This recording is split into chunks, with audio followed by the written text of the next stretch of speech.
This is Mike here with Two Door Tactical, coming at you with another side-by-side review of the Glock 43X and the Taurus GX4. I've had these pistols for a while now. I feel more comfortable talking about them side by side, comparing and contrasting the two. I'll kind of go over, size, weight, features, what I think about the two pistols, and what I would consider the positives, the negatives, and which one should you run out and buy if you'd like one. And that's going to be, based on your preferences as well. But let's start right out the gate with the Glock 43X here. This pistol obviously manufactured by Glock. It comes with two 10-round magazines, one in the chamber, so 11-round gun. And these MSRP for around $500 to $550. Taurus GX4, same type of Micro 9 type pistol. Comes with 11-round magazines, plus one in the chamber for a 12-round gun. And these MSRP for around $400. Now, both these have newer models with red dot sights that you could be added on, and the Glock has many different features from different sights and different variations. But I just kind of wanted to do the two bare bones back to back. So first we'll go over, let's start going over size. So we'll first go with length here. And I've taken all the lengths from the official sites and checked over. So the Glock is obviously longer here, pretty clear to see. The Glock comes in at 6 inches, 0.06, and the Taurus comes in at 5.8 inches. And then while we're in this view too, it's not the easiest to see, but you could tell the Taurus is a little bit chunkier up top for sure.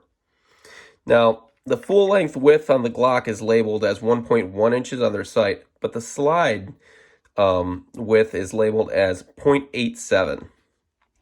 And this is labeled as 0.08 full width and 0.98 of an inch width of just a slide. So you're looking at about a 10% difference. You'd really have to hold them in your hand to really understand. This does feel a little bit more chunky. Not so much as like a Glock 26 is chunky, but it is a little bit more of a chunky gun. Next, we'll go over the height. All right, line this up as much as we can. As you can see, the Glock is quite a bit longer than the Taurus GX4.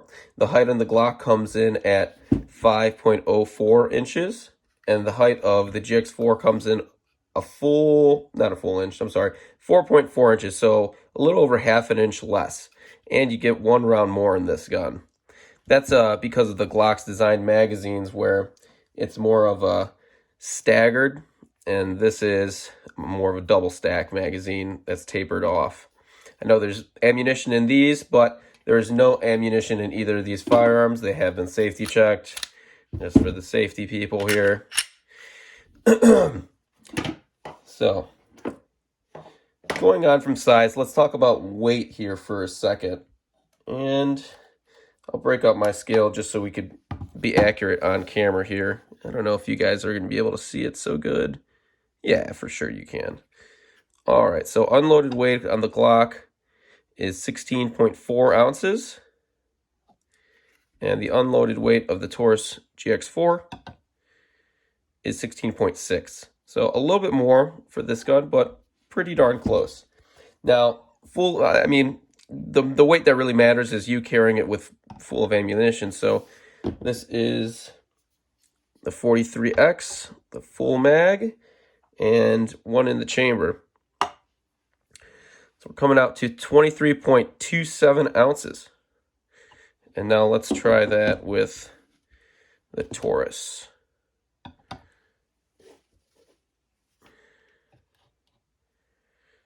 So 23.52. So slightly heavier with the Taurus, but we got to remember there's one more round here. So let's see what's the weight of that single round on here.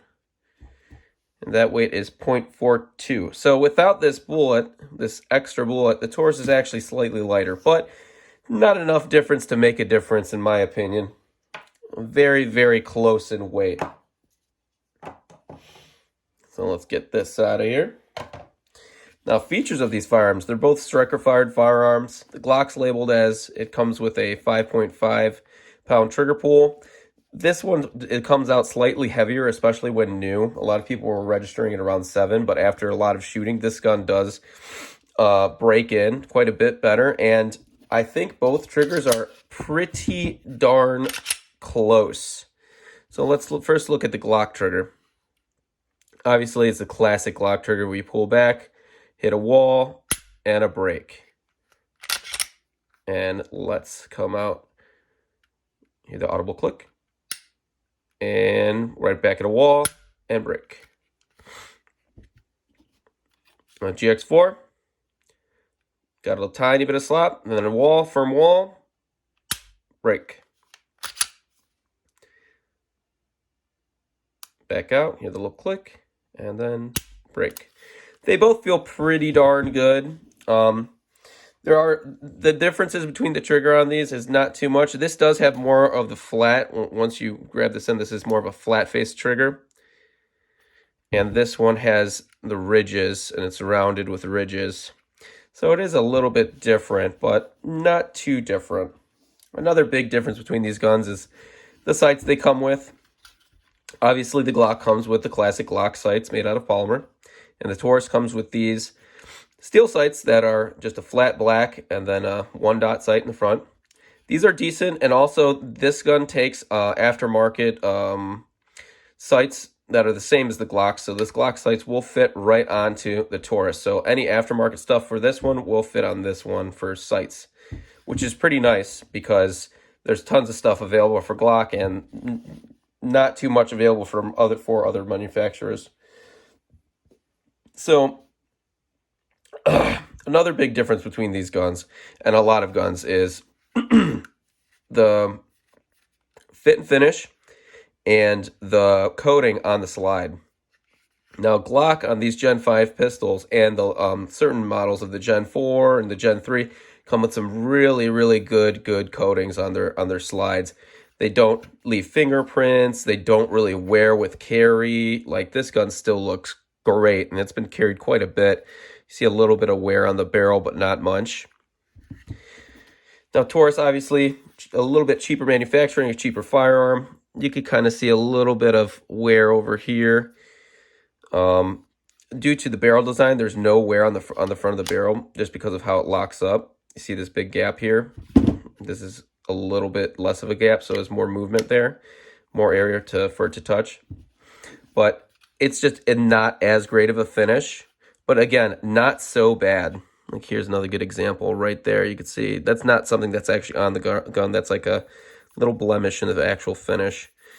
And I mean, these guns are for work, and these guns aren't really, for being pretty and for show, but you want to buy a quality piece and you want it to last. I think that's very important to everybody. Another big difference between these two is actually in your hand feel. Now, because this gun just has this slim, long profile, and this one has this short, little bit girthier profile, this is probably going to be hard to shoot for people with very large hands. I have smaller hands, and this is really a 2-grip gun. I'll put the magazine in. Again, I'm not going to rack it. There's ammunition here, but I'm not going to rack it. But you see this kind of flush. You're really getting a 2. You're not getting a 3rd finger there.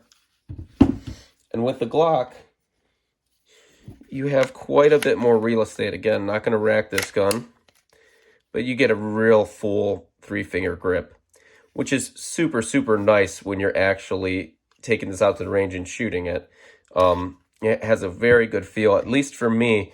I know people with, maybe really large hands, probably both these guns probably suck to shoot, but they're both pretty decent. I like them both. This one, obviously, you get a 3rd finger on it. It's a little bit better, period. But this does do very well. This swell, how this is tapered in, it fits my hand very well. It's very comfortable to shoot. So I do really, really like this gun for that.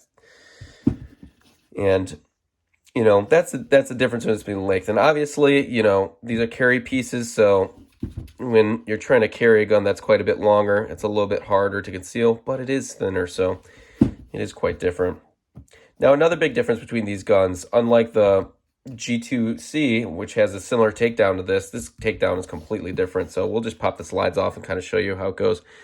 pull this back, pull these two down, and pulls right apart. Now, with a GX4, see you got a little circle there. You got to flip it over to the other side. Got a little turn lock. And all you have to do, turn it, and pops right out. Look inside. This is actually a great way to see the length difference and the thickness difference here. Let's put them this way.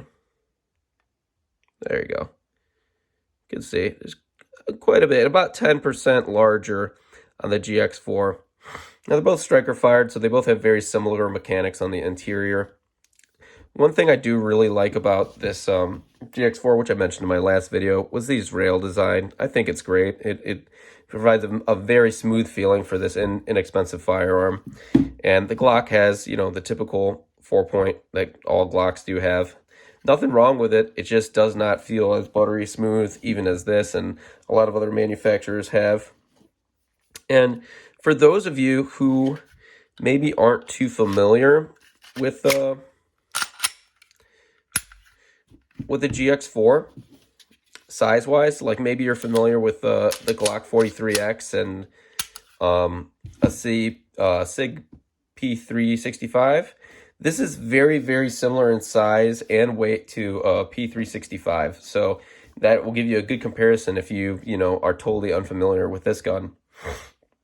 Now, another big difference between these two guns, and a lot of big difference between Glock versus anybody, is the aftermarket capabilities of what you can do with this thing are just going to blow everybody out of the water. You know, from if you wanted to change trigger, aftermarket mags, different slides, barrels, everything. Literally every piece of this gun, you can change it and make it however you want it. And there's aftermarket available and holsters available, everything.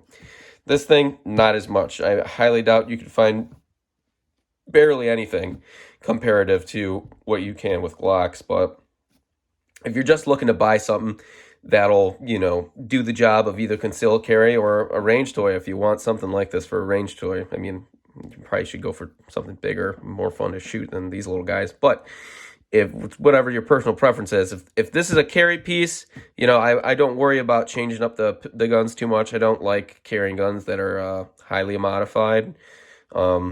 I prefer, keeping mostly original and as clean as possible and functioning properly. I think that's the most important. But let's get down to business. Would you rather have this one or would you rather have this one? Well, obviously, it depends on you and your situation. If you're down on money and, well, not really down on money, if you don't want to spend that much money on a Glock, I totally get it. And you actually like Taurus, these are pretty good guns now, built pretty well. Also, the warranty on this thing's pretty damn good. It's a lifetime warranty on the Taurus. Glock offers a 1-year warranty on their firearms. And I've never had to deal with Taurus's warranty department. I've only read online and I've watched some videos of people who had, and there's been mixed reviews of good and bad. And I don't really, am not familiar with anybody sending Glocks off to get warranty work done. I haven't seen too much of that, but I'm sure it exists. But if you wanted to save money, I think the Taurus GX4 is a fine pistol. I thoroughly enjoy this thing. I love carrying it. It's a little nugget on the side of you compared to this thing. This thing's a little bit more slimming, and this kind of does remind you a little bit of a 26 or carrying a 27. But such a great pistol and a great shooter for the size. This stippling's really nice on it. I do enjoy it. But also, if you like Glock, it's a no-brainer. Go with the Glock. It's proven. It's a great pistol. You can't go wrong with one. It's pretty no-brainer here. If you love this company, just go with that thing. Don't even look at other stuff, in my opinion. If your mind's already set, don't go looking to change it all the time. But let's see. Did I miss anything? I think I might have. Another little difference between these things with the length, obviously. You can see the two barrels next to each other. Glock does have a little bit longer barrel here. The barrel's, I think, 3.41 inches, something like that. And then this is 3.06, so a little bit shorter. People will say you will get a little bit more velocity, and I mean, that should be true, but I mean, you're not looking at much difference if we're talking about less than half of an inch of barrel and 9mm. It's not going to be too crazy of a difference, maybe 40 to 60 feet per second if you're lucky. But yeah, I like both these pistols. They're both great. If you're interested in either one of these, you're looking at a great firearm. I highly suggest you take the time to take one. Take the time at any local gun shop near you to either handle one, or if you can rent it and take a few shots with it. See how you like it. That's the best way you're going to get a feeling on for what kind of pistol you like to shoot, because you might love this thing or you might hate it, and you might love this and you might hate it. Hell, you might hate both of them. And that's when you realize you need to, find what you like. And that's what's most important here, is find a good firearm that you actually enjoy. But I've been rambling on for a little too long here, guys. This is Mike at Two Door Tactical. I hope you guys enjoyed the video. Please like and subscribe, and I'll see you guys in the next one. Bye.